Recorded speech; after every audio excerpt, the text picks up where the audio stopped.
Hello guys, അപ്പോൾ നമുക്ക് easy ആയിട്ടൊരു കട്ടിങ് മെത്തേഡ് പഠിച്ചാലോ.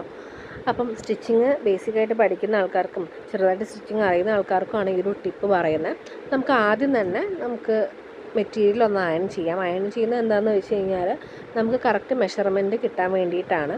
കാരണം നമുക്കതിൽ ചുളിവോ കാര്യങ്ങളോ ഉണ്ടെന്നുണ്ടെങ്കിൽ നമുക്ക് വൃത്തിയിൽ ഔട്ട്ഫിറ്റ് കിട്ടില്ല. നിങ്ങൾ ഇതുപോലെ ആയിരിക്കും 2 ഫോൾഡ് മെറ്റീരിയൽ മടക്കുന്നുണ്ടാവുക.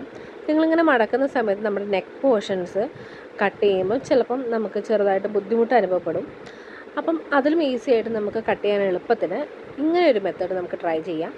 നമ്മൾ ലെങ്ത്ത് പോർഷൻസ് മുഴുവനായിട്ടും വിഡ്ത്ത് പോർഷനിലേക്ക് ഇങ്ങനെ മടക്കിയതിന് ശേഷം നമുക്ക് അതുകൂടെ ജസ്റ്റ് വേണമെന്നുണ്ടെങ്കിൽ നമുക്ക് അയൺ ചെയ്യാം. കാരണം എന്താണെന്ന് വെച്ച് കഴിഞ്ഞാൽ അവിടെ നമുക്ക് ചുളിവും കാര്യങ്ങളും വന്നു കഴിഞ്ഞാൽ നമ്മുടെ ഔട്ട്ഫിറ്റ് പോവും.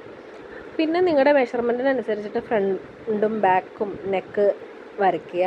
ആം ഹോള്, ഷോൾഡർ കാര്യങ്ങളൊക്കെ കറക്റ്റ് മെഷർമെൻറ്റിനനുസരിച്ചിട്ട് നോർമലി നിങ്ങൾ മാർക്ക് ചെയ്യുന്ന പോലെ തന്നെ മാർക്ക് ചെയ്യാം. ഞാനിത് എക്സാമിന് വേണ്ടിയിട്ട് ജസ്റ്റ് വരയ്ക്കുന്നേ ഉള്ളൂ. ദെൻ അതിനുശേഷം നിങ്ങൾ കട്ട് ചെയ്യുന്ന സമയത്ത് ഫ്രണ്ട് നെക്കല്ല ആദ്യം കട്ട് ചെയ്യേണ്ടത്. ഫസ്റ്റ് നിങ്ങൾ കട്ട് ചെയ്യേണ്ടത് ബാക്ക് നെക്കാണ്. അപ്പോൾ ബാക്ക് നെക്കും ഹോൾ ബോഡി പാർട്ടും കട്ട് ചെയ്തതിന് ശേഷം നിങ്ങൾക്ക് അടിയിലുള്ള ആ ഒരു പാർട്ട് മാറ്റാം. അത് നിങ്ങളുടെ ബാക്ക് പാർട്ടാണ്. ദെൻ നിങ്ങൾക്ക് ഫ്രണ്ട് നെക്ക് നിങ്ങൾക്ക് ഏത് ഡിസൈനിൽ വേണമെന്നുണ്ടെങ്കിലും നിങ്ങൾക്ക് കട്ട് ചെയ്യാൻ വേണ്ടിയിട്ട് പറ്റും. അപ്പം നിങ്ങൾക്ക് 2 ബോഡി പാർട്ട്, ഫ്രണ്ട് ബോഡി പാർട്ടും ബാക്ക് ബോഡി പാർട്ടും നിങ്ങൾക്ക് ഈസി ആയിട്ട് കട്ട് ചെയ്യാൻ വേണ്ടിയിട്ട് പറ്റുന്നതായിരിക്കും.